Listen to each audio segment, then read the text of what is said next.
bang tamang luto ng sinigang? Ginigisa o yung tinatambog?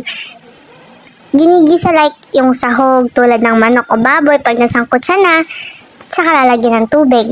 O maglalagay ka muna ng tubig sa kaserola, asin, sibuyas, at onting panlasa. At pag kumulo na, tsaka may tatambog ang sahog.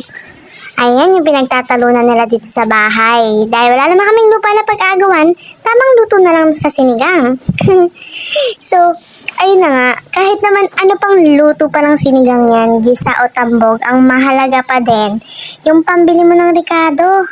Kasi naman mga Jai, napakamahal ng bilihin sa palengke. Grabe ba? Sa totoo lang, hindi sa asim ka kikiligin, kundi sa presyo ng bilihin.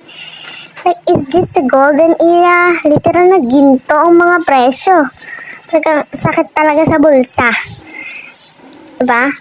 Kaya naman itong aking munting sinigang, talbos at kamatis lang muna. Okay na? Kumbaga sa pelikula, cost cutting tayo mga Jai. Ang dami kong sinabi. Ayan, naluto na yung sinigang. Yan ang ating sinigang na low budget. Bueno, bon appetit! Kain tayo! Comment down below ang inyong sinigang recipe.